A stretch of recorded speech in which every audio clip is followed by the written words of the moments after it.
Olá para você que se liga no primeiro Congresso Mundial Online de Futebol Mental. Estamos aqui de novo com o cabelo arrepiado e tudo, né? Porque o futebol mental está arrepiando tudo no Brasil e no mundo inteiro. Que legal!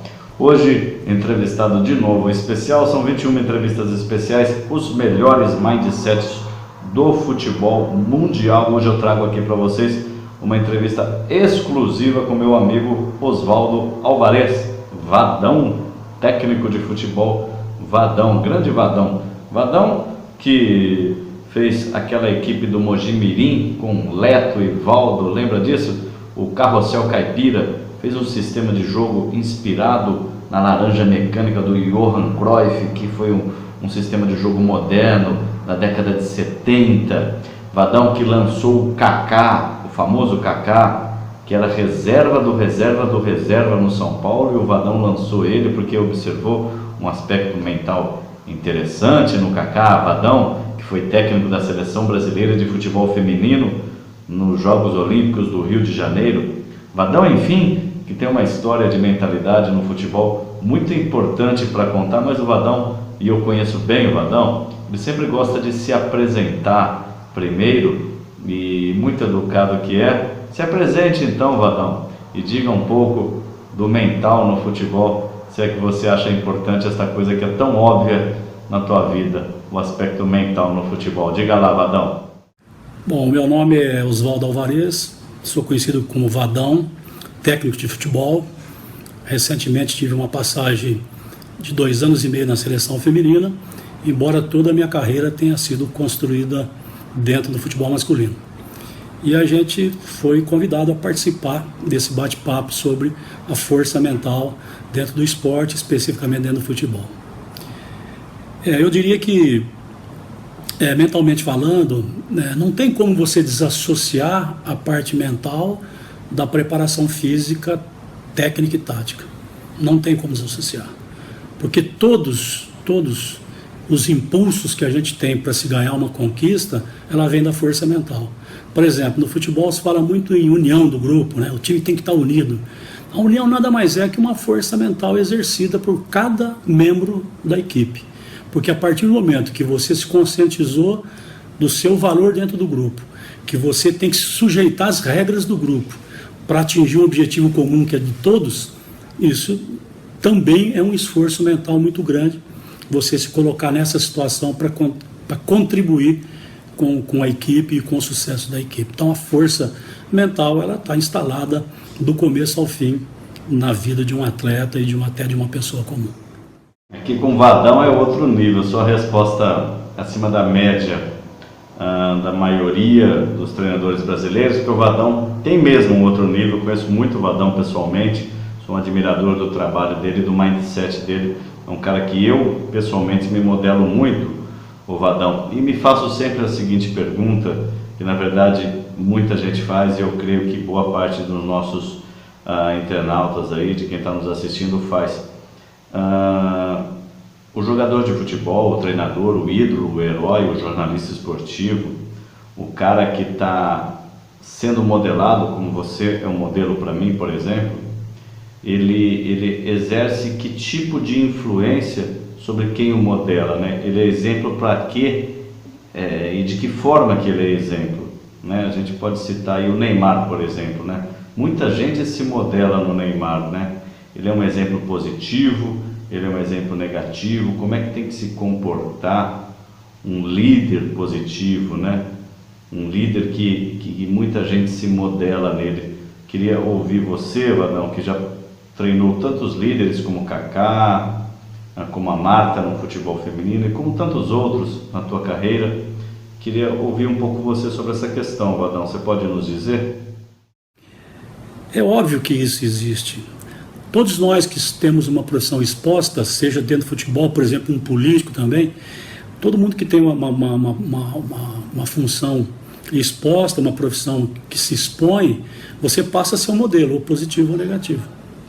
Por isso, quando o Neymar, às vezes acontece alguma polêmica com o Neymar fora do campo, se cobra muito do Neymar, do Messi, desses grandes jogadores, porque eles passavam a ser um modelo para os jovens, né?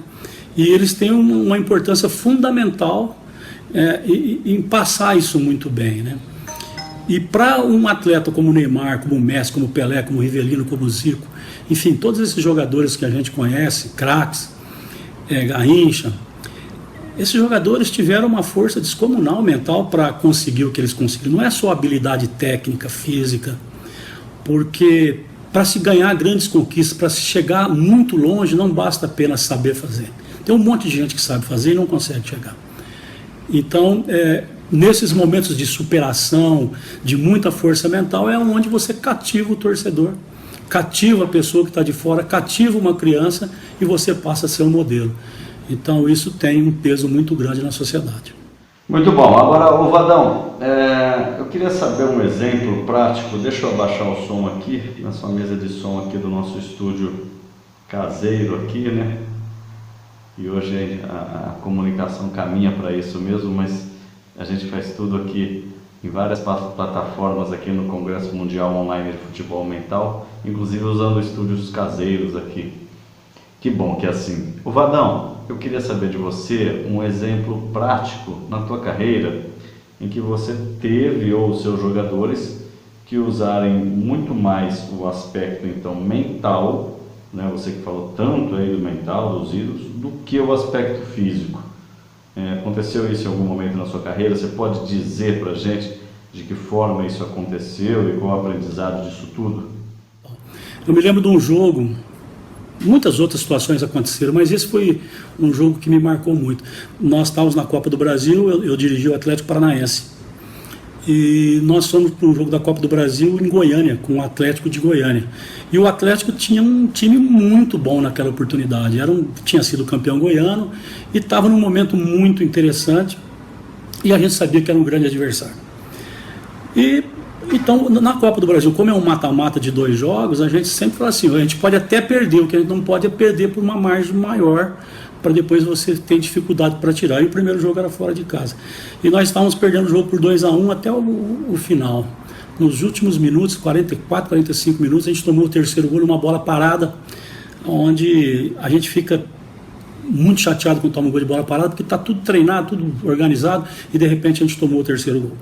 E aí nós tínhamos que vencer por 3-0 uma equipe que estava muito bem naquele ano. E houve uma cobrança muito grande da imprensa, da diretoria, em cima da comissão técnica, em cima dos jogadores. Os jogadores se abateram, a torcida ficou ansiosa, o nível o grau de otimismo era muito pequeno. Mas a gente teve assim, eu tive uma luz muito grande que veio lá de cima. No último dia que antecedia a partida que seria o segundo jogo em Curitiba, normalmente um dia antes a gente treina muito pouco, né? A gente faz um treino mais leve, até para deixar os jogadores mais descansados para a competição. Naquele dia eu bolei um treinamento de 30 minutos. E antes do treinamento eu coloquei na cabeça deles o seguinte: todo mundo está falando que é impossível, que nós não vamos conseguir. Nós precisamos ganhar de 3-0. É difícil? É difícil. Mas eu vou dar uma luz para vocês. Nós temos que fazer um gol a cada 30 minutos, porque o jogo tem 90. 30 minutos de jogo de futebol é muita coisa para se fazer um gol. Se a gente conseguir fazer um gol a cada 30 minutos, nós estamos dentro. Fizemos o treinamento terminou 3-0 em 30 minutos. Até o treinamento ajudou. Na hora do jogo, na pré-eleição, a gente usou uma fita de motivação, de superação, que daquele filme Os 300, que é uma história muito bonita, de superação, de força, de crença, de fé, enfim, de força mental. E a gente venceu o jogo por 3-0. Então essa foi uma passagem assim, muito interessante, usando muito mais o lado mental do que o lado técnico-tático. Eu tive uma experiência muito boa com as meninas, foi uma coisa muito diferente trabalhar na seleção feminina, foi muito legal, mas eu tenho um exemplo da feminina, embora eu não tenha discutido isso com as atletas, porque depois que acabou a Olimpíada, a gente fiz mais um jogo na França amistoso, mas a gente não estava com todas as atletas, a gente não conversou sobre isso. Mas da mesma forma que a gente teve esse jogo do Atlético Paranaense do lado positivo, eu tive uma força mental do lado negativo no jogo da Suécia. Era um jogo que o Brasil tinha tudo para vencer, como tivemos. A Suécia tinha eliminado os Estados Unidos jogando atrás, jogando no erro, levando para os pênaltis. E nós sabíamos que o perfil da Suécia, até porque nós tínhamos vencido de 5-1 o primeiro jogo, seria esse, de tentar amarrar o Brasil, não tomar o gol, se não conseguir fazer um contra-ataque e ir para os pênaltis, que aí equilibraria para eles. O Brasil estava numa situação muito boa. E nós não, nós nos preparamos para ganhar o jogo em 120 minutos. A gente falou assim, se a gente for para os pênaltis, vai equilibrar. Se a gente, durante o jogo, nós vamos ter maior posse de bola, nós vamos ter maior chance de ganhar, então nós vamos ganhar o jogo no tempo normal ou na prorrogação. E isso não aconteceu. Então quando chegou nos pênaltis, que a gente foi conversar com as meninas, a coisa é muito rápida ali, né? Você vai determinar quem vai bater, quem não vai bater. A gente percebeu que mentalmente nós não estávamos no mesmo tom do adversário. O adversário se propôs a jogar daquela forma para levar para os pênaltis. E nós fizemos de tudo para não levar para os pênaltis. No momento crucial dos pênaltis, a gente sentiu que mentalmente a gente estava inferior.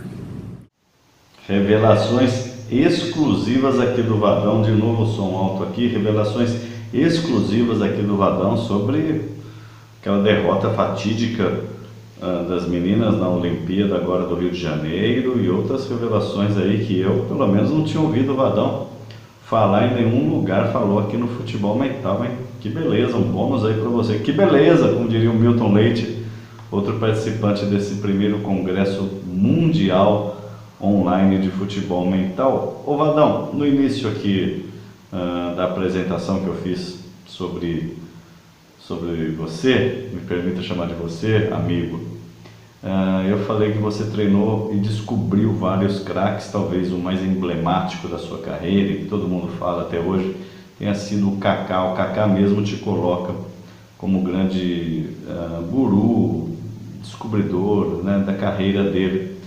Então vamos dar mais um presente para o nosso cliente, para o pessoal que adquiriu a tua entrevista, que está assistindo nesse congresso. Você pode contar para a gente como é que foi essa coisa do Kaká? Como é que você descobriu o Kaká? Como é que você percebeu no Kaká um algo a mais? Foi um mental também? Conta para a gente assim com particularidade, e eu também não te vi contar isso em nenhum lugar, com particularidade, como é que foi essa descoberta do Kaká? Por favor, Vadão, um pedido meu. Interessante também a pergunta do Kaká, porque eu trabalhei com o Kaká, trabalhei com grandes jogadores, trabalhei com o Rivaldo, enfim, trabalhei com muitos jogadores, Marcelinho, Ricardinho, Rogério Ceni, enfim, se eu começar a falar aqui eu vou ficar até amanhã. E o Kaká foi um outro momento, ele era muito jovem, muito garoto, e eu precisava de jogadores para treinar comigo, e ele estava nos juniores, os juniores estavam disputando a Taça São Paulo. Só que naquele momento ele não era titular dos juniores. Então o treinador, que era o Edinho, ele me emprestava para mim completar meus treinos com os jogadores reservas, que não estavam sendo titulares na Taça São Paulo, para não desgastar mais, porque o elenco do São Paulo seria formado por muitos atletas da base. Só que a base estava disputando a Copa São Paulo. E o Kaká foi treinar comigo e me impressionou.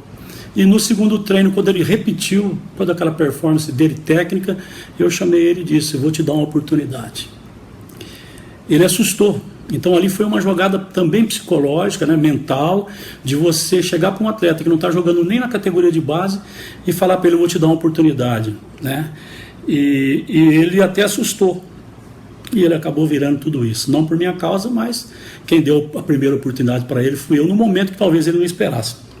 Então foi muito legal essa passagem com o Kaká. Bom, Vadão, muito obrigado aí por contar toda essa história com exclusividade do Kaká. Eu não sabia de muita coisa aí, rapaz. E eu acho que muita gente não sabia, acho até que o Brasil e o mundo inteiro não sabiam. Muito obrigado por dividir com a gente isso daí. Muito obrigado mesmo, sabe? Isso é um ganho do Congresso aqui. O Congresso é para isso mesmo, para a gente debater histórias, né? Descobrir de onde vem esse mental poderoso de jogadores como Kaká, de treinadores como você. E falando em mental poderoso, eu não posso deixar de fazer uma pergunta que eu estou fazendo para todos os entrevistados sobre o Tite. O Tite mudou o mental da seleção brasileira, isso é muito claro. E por que, Vadão, o Dunga não mudou? Por que o Tite mudou e o Dunga não mudou? É mesmo uma questão de mentalidade, uma questão de personalidade?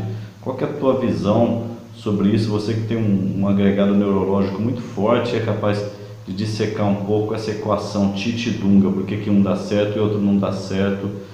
são dois treinadores gaúchos, é só por competência técnica ou tem mesmo a ver com o mental? Eu convivi muito mais com o Dunga do que com o Tite. Embora o Tite eu tenha amizade de muitos anos, o Dunga eu não tinha, eu construí uma amizade com o Dunga lá dentro da seleção. Eu vi o Dunga fazer de tudo, em todos os aspectos, para que a coisa funcionasse.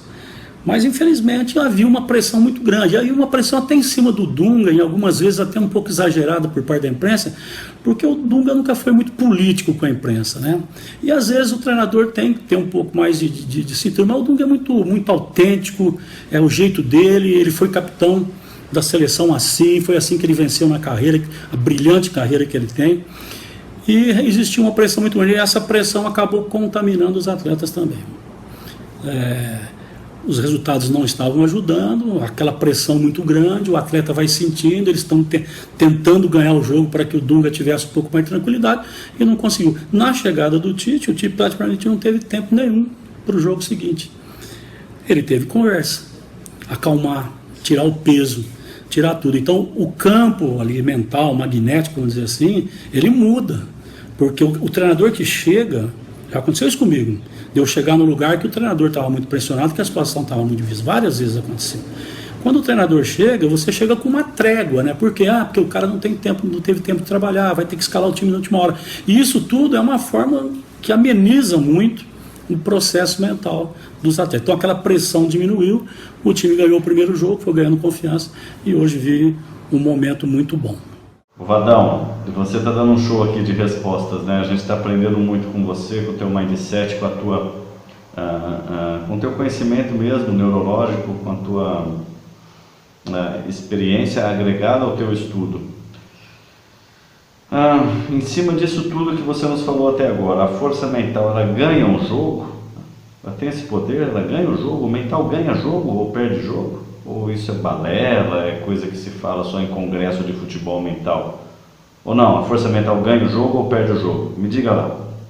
Eu citei um exemplo nosso no Atlético Paranaense, que é a força mental que nós ganhamos o jogo. E citei um exemplo do lado negativo, que a gente, quando chegou nos pênaltis com a Suécia, na seleção feminina na Olimpíada, a gente não estava com o mesmo nível do adversário, porque a gente tentou de tudo para não chegar nos pênaltis. A gente tinha tido já uma decisão de pênalti muito traumática no jogo anterior, né? E então, como a gente tinha uma seleção que no momento estava melhor que a Suécia, tecnicamente falando, tanto é que no primeiro jogo, na fase classificatória, a gente venceu de 5-1. Não que a Suécia fosse uma equipe fraca, muito pelo contrário. Tanto é que ela eliminou os Estados Unidos também, antes de pegar a gente. A gente sabia que a Suécia ia ter aquela estratégia de jogo, tentar segurar, tentar achar o gol ou ir para os pênaltis. Então não aconteceu. Então nós tivemos também esse lado negativo. Então a força mental, ela está para os dois lados, tanto para vencer como para não vencer. Bom, Vadão, obrigado aí pelas suas respostas. Eu queria te pedir aí para a gente ir encerrando, abaixando mais uma vez o outro áudio aqui da nossa mesa de som, para a gente ir encerrando, Vadão, que você deixasse um recado para as pessoas. As pessoas gostam de te ouvir, você tem uma fala gostosa e ao mesmo tempo que penetra na gente, que faz ressonância interior e bate na gente como verdade, né? E a gente passa a entender então algumas questões. Então eu queria que você deixasse um recado, sobretudo um recado mental, né? De força mental, para que as pessoas pudessem se balizar em você, pudessem se modelar naquilo que você passou, que você deixe, Vadão, como um grande sujeito que você é, um grande cara mental que você é, um recado aí para quem está nos assistindo. E muito obrigado, viu, meu amigo? Muito obrigado, gratidão para você. Deixa um recado aí para a turma, um grande abraço para você, viu, Vadão? Valeu! Ora, Rodrigo,